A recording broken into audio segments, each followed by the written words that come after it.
우리가 힘든 일을 인내할 수 있는 이유는 모든 힘든 일에는 끝이 있음을 알기 때문입니다.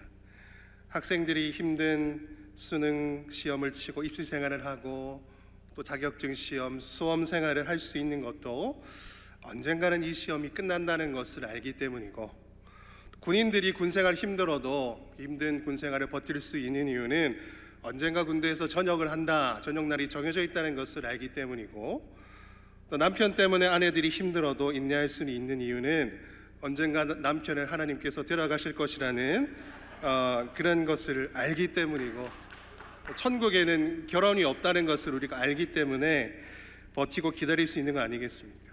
그래서 우리는 고생 끝에 낙이 온다라는 것을 알고 기대하기 때문에 우리가 인내를 할 수 있는 것이죠. 오늘 이 시간에서 말씀은요, 오랜 고생을 끝내고 포로 생활을 끝내고 예루살렘으로 돌아와서 성벽을 재건하고 있던 시절에 하나님께서 이스라엘 백성 유다에게 주신 말씀입니다.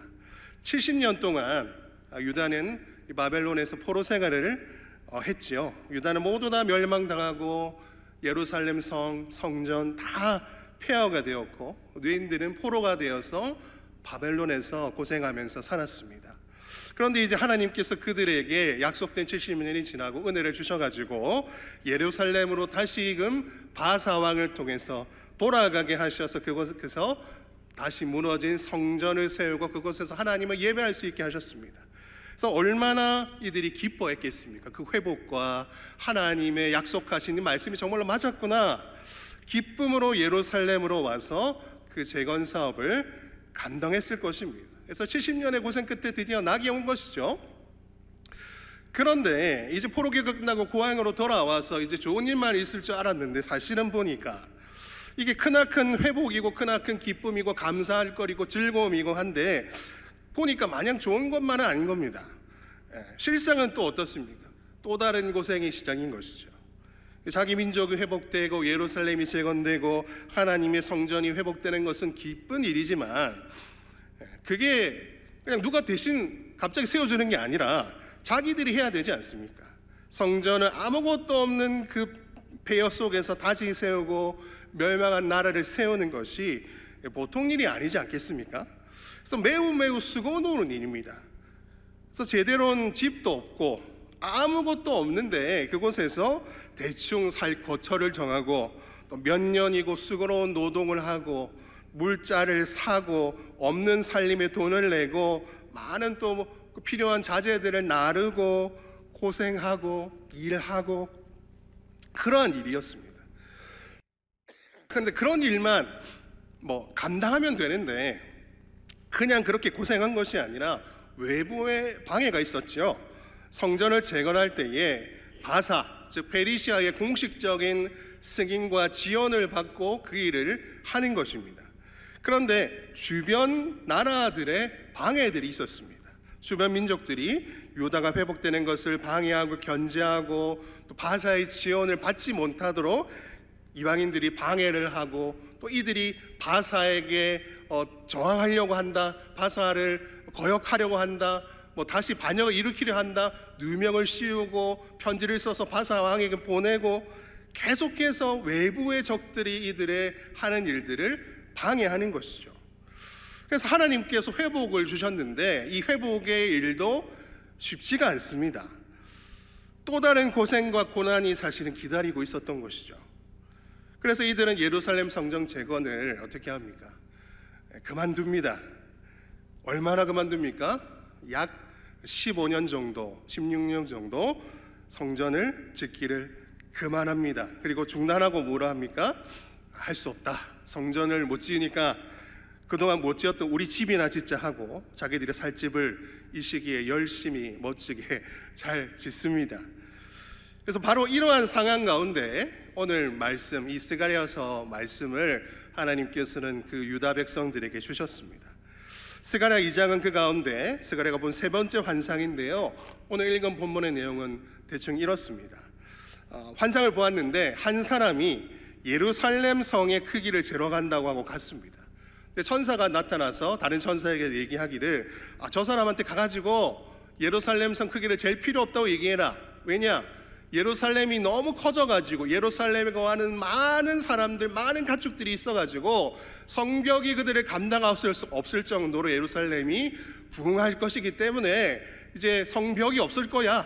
그래서 예루살렘 성 크기를 잴 필요 없다. 저 사람 가서 말려라.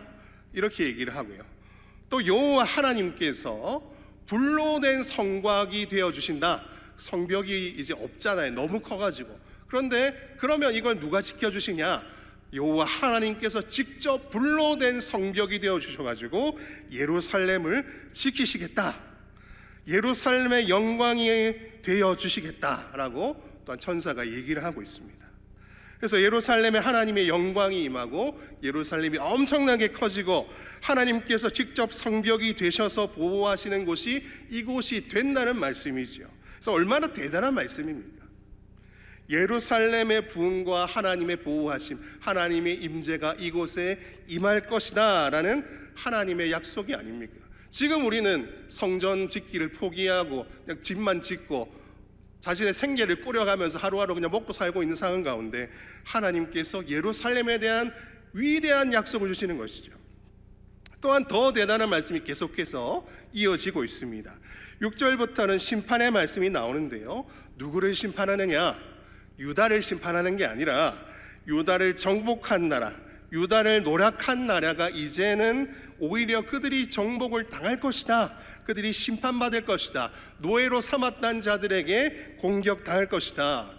민족이 역정되는 일이 일어날 것이다 라고 얘기를 하고 있습니다. 그만큼 유다, 지금 망했던 유다가 이제는 오히려 강성한 나라, 가장 강한 나라가 될 것이다 라는 하나님의 말씀인 것이죠. 그리고 10절부터는 다시 예루살렘에 하나님의 영광이 임하는 기쁨에 대해서 얘기하고 있는데요. 왜 우리가 기뻐하고 노래할 수 있느냐? 여호와께서 예루살렘에 임하실 것이고 많은 나라가 하나님의 백성이 될 것이다. 유다뿐만이 아니라 하나님께서 선택한 이 백성 유다뿐만이 아니라 유다를 통해서 다른 모든 열방이 하나님의 구원을 받아서 예루살렘으로 나와서 하나님의 백성이 될 것이다. 즉 온 열방 가운데 복음이 흘러가서 온 열방 가운데 하나님의 백성들 교회가 세워질 것이다. 그것을 오늘 또한 예언을 하고 있습니다. 그래서 그걸 찬양하고 있는 교회에 대한 예언도 나오고 있습니다. 그리고 13절에는 이런 표현이 있죠. 하나님께서 이제 일어나신다라는 표현이 있습니다. 앉아 계시던 자리에서 이제 일어나셔가지고 본격적으로 일하신다는 말이죠.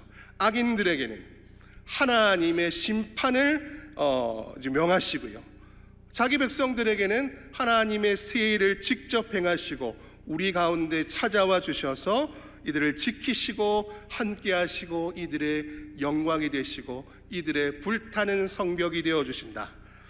스가랴는 자기 백성들에게 이런 얘기를 하고 있는 겁니다. 그래서 이 말씀을 들었던 유대인들의 심정은 어떠했겠습니까? 지금은 이방의 방해로 인해서 성전도 지으려다가 포기하고 그냥 하루하루 먹고 살고 있는 그러한 상황인데, 하나님께서는 그런 상황에 있는 유다인들에게 스가랴를 통해서 하나님께서 너희를 어떻게 내가 축복할지를 약속의 말씀을 주신 것이죠. 성전을 지어야 하는데 짓고 있지 않는 이들, 이방의 방해로 성전 건축을 중단했던 이들에게 때로는 앞서 학계 선지자를 통해서 책망의 말씀을 주시기도 하시고, 또 이번에 스가랴 선지자를 통해서는 하나님의 말씀으로 위로해 주시는 것입니다. 말씀으로 소망을 주시는 것입니다. 말씀으로 격려해 주시는 겁니다. 그래서 이들은 성전을 지어야 하는데 성전의 벽이 아니라 현실의 벽이 하나님을 아는데 가로막고 있는 상황이었습니다.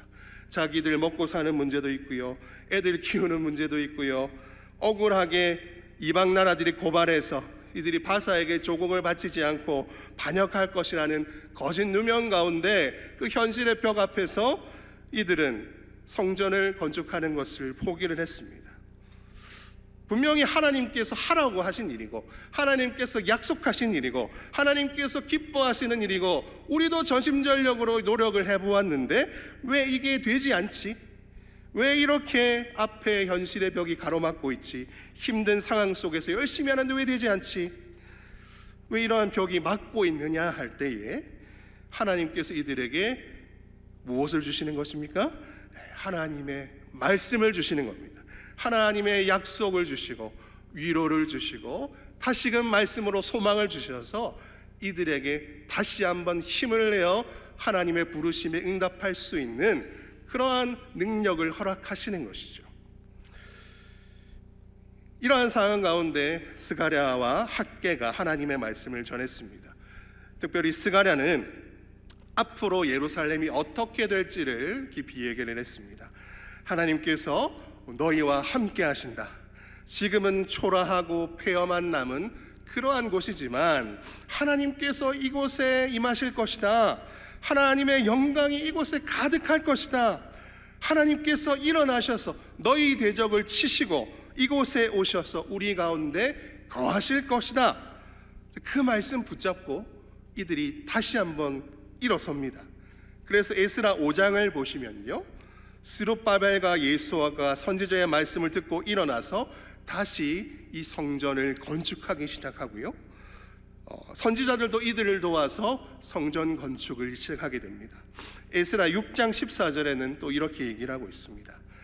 유다 사람의 장로들이 선지자 학개와 이또의 손자 스가랴의 권면을 따랐으므로 하나님께서 선지자를 통해서 하신 말씀을 듣고 믿고 순종했습니다. 그럼 어떻게 되었습니까? 성전 건축하는 일이 형통하게 되었습니다. 현실의 벽이 막고 있어도 다시 한번 믿음으로 하나님의 약속의 말씀을 붙잡고 순종하는 자들은 결국 어떻게 된다는 것입니까? 형통하다는 것입니다. 근데 왜 그것이 형통합니까? 내 생각대로 되기 때문에 형통하다는 것입니까? 아니죠. 내 생각대로 되지 않습니다. 우리 생각대로 일은 되지 않습니다. 하지만 모든 일은 하나님의 뜻과 하나님의 생각대로 다 됩니다. 그렇기 때문에 우리가 형통하다고 하는 것입니다. 하나님의 뜻, 하나님의 말씀, 하나님의 약속은 다 이루어집니다. 비록 그것이 지금은 이루어지지 않는 것처럼 보이고 현실의 벽에 막혀서 되지 않는 것처럼 보일 때가 있습니다. 포로에서 회복되게 하시고 성전을 세우게 하시고 예루살렘을 재건하게 하셨지만 그것이 하나님께서 기뻐하시는 뜻이었지만 막힐 때가 있습니다. 주변에서 방해하기도 하고 공격하고 오해하고 사탄이 하나님의 모든 일들을 방해하고 넘어뜨리듯 그런 걸림돌들이 있을 때가 있습니다. 그런데 그때에 우리에게 하나님께서 무엇을 주시느냐? 그때에 우리에게 무엇이 필요하느냐? 하나님께서 하나님의 말씀을 주십니다. 무엇이 필요하기 때문에? 하나님의 말씀이 필요하기 때문에 우리에게 말씀을 주십니다. 그 말씀을 통해서 우리가 다시 한번 힘을 내게 하시고 위로받게 하시고 다시 소망을 가지고 하나님의 약속이 이루어지는 꿈을 꾸게 하시는 겁니다. 그래서 그 약속 붙잡고 나아가니까 결국 막고 있던 벽이 무너지고 닫힌 문이 열리는 것, 형통을 보게 되는 것입니다. 현실의 문제들이 때로 우리 앞길을 막을지라도 결국은 형통하게 해결되는 것이죠. 내 뜻대로 되는 게 형통이 아닙니다. 하나님 뜻대로 되는 것이 형통이라는 것을 기억하시기 바랍니다. 그래서 오늘 이 스가랴 2장의 말씀은요, 구약 백성들에게만 주신 말씀이 아니라 지금 교회에게도 주시는 하나님의 말씀입니다. 하나님께서 우리와 함께 하신다는데 내 삶은 여전히 현실의 어려움과 상황에 붙잡혀 있는 것 같고 일이 풀리려나 싶었는데 다시 보니까 꼬리에 꼬리를 무는 문제들이 계속 되는 것 같을 때가 있습니다. 도와주는 사람은 없는 것 같고 방해하고 모함하고 오해하는 사람은 훨씬 더 많은 것 같고 해야 할 일들, 되어야 할 일들, 그런 일들이 되지 않는 것 같을 때가 있습니다. 하나님께 기도해도 이 문제가 잘 풀리지 않는 것 같습니다. 그럴 때가 있는 것입니다. 근데 그럴 때 우리에게 무엇이 필요한 것입니까? 하나님의 말씀이 필요한 것입니다. 하나님의 말씀의 능력이 필요한 것입니다. 하나님의 약속을 믿고 그 약속을 붙잡고 다시 한번 하나님을 의지하면서 그 가운데 나아가야 되는 것이죠. 지난주에 담임 목사님 말씀처럼요, 우리가 현실의 불평불만만 하지 말고 하나님께 맡겨드리고 또 시련 속에서도 소망을 확신하고 하나님을 신뢰하는 믿음을 가져야 됩니다. 근데 그것을 어디에서 다시 얻을 수 있느냐? 하나님의 말씀을 통해서 우리가 그것을 얻을 수 있는 것입니다. 우리가 힘들고 어려운 상황 가운데 우리의 말만 많이 하는 것이 아니라, 우리 입을 열어서 하나님께 불평불만만 하는 것이 아니라, 잠잠하게 거룩하고 위대하신 하나님 앞에 나아가서 겸손하게 우리가 잠잠해지고 하나님께서 우리에게 주시는 하나님의 말씀을 듣기를 원하고 귀를 기울여서 그 말씀을 우리가 청종할 때에 우리에게 하나님께서 우리에게 필요한 말씀, 우리가 들어야 할 말씀을 주시는 것이죠. 말씀을 듣고 말씀을 읽고 하나님의 위로와 격려의 말씀을, 소망의 말씀을 우리가 붙잡아야 합니다. 그 말씀이 우리의 살아갈 힘과 소망이 되기 때문입니다. 하나님께서는 교회를, 성도를 오늘 말씀에 근거한다면 어떻게 지키신다 하십니까? 하나님께서는 우리를 불로 들러싼 성벽처럼 지키시고 우리 가운데에 함께 하셔서 우리의 영광이 되어주십니다. 가만히 앉아만 계신 분이 아니라 그분의 보좌에서 일어나셔서 우리의 대적들을 심판하시고 하나님의 일을 우리 가운데에 계속해서 행하시는 분, 그분이 우리의 아버지 되신 하나님이십니다. 여러분을 위해서 하나님께서 자리에서 일어나십니다. 우리를 위해서 하나님께서 새 일을 행하십니다. 우리는 하나님의 영광 앞에, 하나님의 위대하심 앞에 잠잠히 나아가서 조용히 하나님의 말씀을 듣고 믿음으로 순종하며 나아가면 되는 것입니다. 우리 하나님께서는 주무시지도 졸지도 않으시는 분이십니다. 그분은 지금도 우리와 함께 계시고 자리에서 일어나셔서 적극적으로 하나님의 놀라운 일을 행하시고 있습니다. 우리의 상황과 우리 현실과 우리의 모든 문제를 다스리시는 분, 모든 상황 속에서도 모든 것을 다스리시는 주인으로서 모든 일을 주관하시는 분이 우리 하나님이십니다. 아무것도 보이지 않고 들리지 않을 때에 불평과 원망을 쏟아내는 것이 아니라 잠잠히 하나님 앞에, 하나님의 말씀 앞에 나오시기 바랍니다. 그리고 그 겸손한 가운데, 잠잠한 가운데 하나님을 하나님으로 인정하시기 바랍니다. 그리고 잠잠히 우리에게 들려주시는 하나님의 말씀을 들으시기 바랍니다. 하나님께서는 말씀으로 우리를 위로하시고 우리에게 힘주시고 소망을 주셔서 다시 우리를 일으켜 세워 주실 것입니다. 하나님께서 일어나셔서 하나님의 일을 행하시고 계시듯이 우리도 다시 자리에서 일어나게 하셔서 주께서 부르신 그 자리를 박차고 일어나 감당하게 하십니다. 그때에 그 일들이 모두 형통할 것입니다. 하나님께서 결국 이루시기 때문입니다. 기억하시기 바랍니다. 우리는 결코 혼자가 아닙니다. 하나님께서 우리와 함께 하시며 하나님께서 하나님의 일을 행하고 계심을 늘 기억하시기 바랍니다. 주님을 늘 의지하고 주의 말씀을 늘 가까이 하면서 주를 향한 믿음과 평안한 가운데 늘 거하시는, 말씀 위에 든든히 서시는 모든 사직동교회 성도 여러분 되시기를 주님의 이름으로 축복합니다.